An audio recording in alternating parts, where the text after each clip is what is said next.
हवेली की उस काली सच्चाई और आईने की कैद के बाद कहानी में एक नया मोड़ आता है। आईने के पीछे की छटपटाहट। आर्यन अब उस ठंडी कांच जैसी दीवार के पीछे कैद था। वह देख सकता था कि उसका हमशक्ल, जो असल में एक साया था, उसके कमरे में टहल रहा था और उसकी जिंदगी छीनने की तैयारी कर रहा था। आर्यन ने कांच पर हाथ पटका, लेकिन बाहर कोई आवाज नहीं गई। वह साया पलटा और आर्यन की तरफ देखकर एक कुटिल मुस्कान के साथ कमरे से बाहर जाने लगा। तभी आर्यन को याद आया कि उसके बैग में एक पुरानी सिद्ध की हुई रुद्राक्ष की माला थी, जो उसे उसकी दादी ने सुरक्षा के लिए दी थी। उसने देखा कि वह माला अभी भी कमरे की मेज पर पड़ी थी। उधर होटल के नीचे वही बुजुर्ग खड़ा था जिसने आर्यन को चेतावनी दी थी। उसे कुछ अनहोनी का आभास हुआ और वह सीधा आर्यन के कमरे की ओर भागा।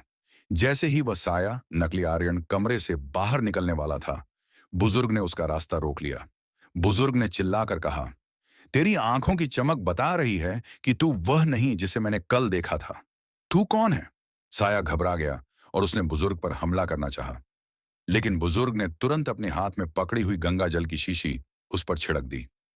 साया दर्द से कराह उठा और उसका शरीर धुएं की तरह उड़ने लगा। बंधन का टूटना अंदर आईने की दुनिया में।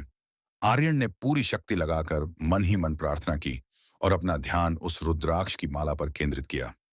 जैसे ही बुजुर्ग ने बाहर पवित्र मंत्रों का उच्चारण शुरू किया, आईने की दीवार कमजोर होने लगी।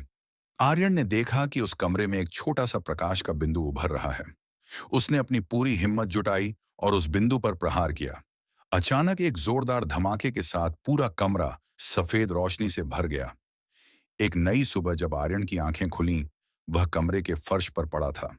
सामने वह साया गायब हो चुका था और आईना पूरी तरह राख बन चुका था। बुजुर्ग ने आर्यन का हाथ पकड़कर उसे उठाया। बेटा, साहस और विश्वास ही सबसे बड़ा कवच है, बुजुर्ग ने मुस्कुराते हुए कहा। आर्यन ने राहत की सांस ली। उसने अपना कैमरा और बैग उठाया, लेकिन इस बार उसने उस हवेली को हमेशा के लिए पीछे छोड़ देने का फैसला किया। उसने अपनी वह रिकॉर्डिंग डिलीट कर दी ताकि वह बुराई फिर कभी किसी और को आकर्षित न कर सके। सूरज की पहली किरण के साथ आर्यन गांव से बाहर निकला। उसने मुड़कर पहाड़ियों की ओर देखा। अब वहां कोई अंधेरा नहीं था, बस एक नई शुरुआत की रोशनी थी।